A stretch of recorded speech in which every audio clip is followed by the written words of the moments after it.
Alright, mga kabutingting. Ngayon mayroon akong i-unbox na bagong mga unit. Bumili kasi kami ng generator na isang silent type at saka isa yung hindi silent type. So, kinumpara namin kung gaano ba kaingay yung isa at gaano naman katahimik yung isa. So, parehas la diesel. Ang brand naman namin na napili yung Marpro USA. Kasi yun ang Marpro na subukan na namin ng mga 2 taon. Maganda siya kasi yung baterya niya tuloy-tuloy pa rin kahit ang ibang mga brand na nasubukan namin hindi umabot ng ilang buwan, nagmamanual na kami ng pag-start. So, yung Marpro USA, hindi. Maganda kasi, ano siya, nagcha-charge ang baterya niya. So, ipakita ko lang sa inyo ang unit na nabili namin sa labas. Tara, samahan niyo ako.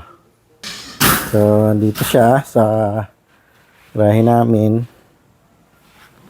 Ito na siya na buksan na namin kanina. Ayan. So, ganyan yung itsura ng silent type. Ito. Ayan. Marpro USA. Ayan.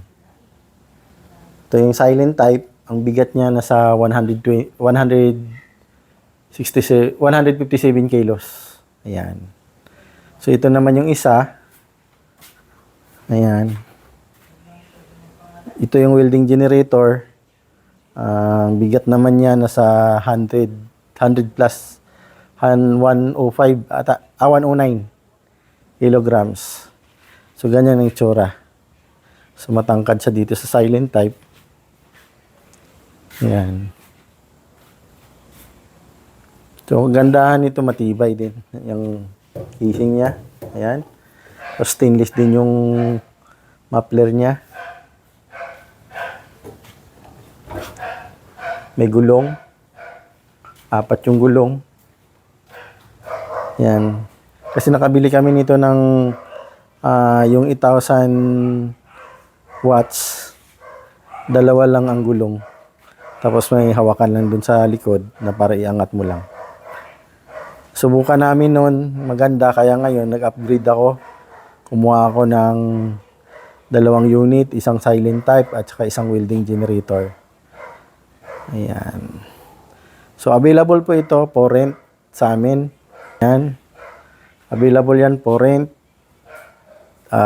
Pwede kayong mag-ano sa amin kung hindi nyo naman kailangan bumili. PM nyo kami. Nag-deliver din kami ng mga generator.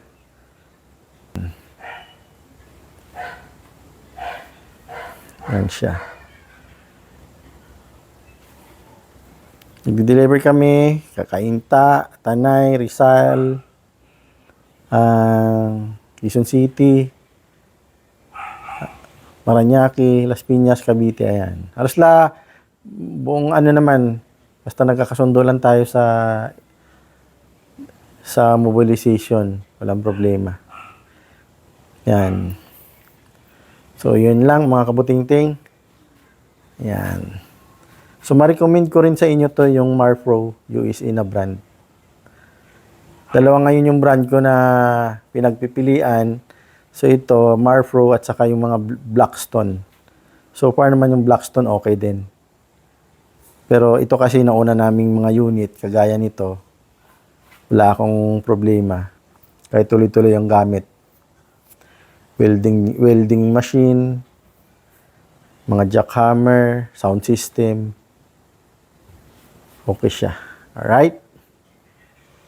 Salamat, mga kabutingting. So, PM lang.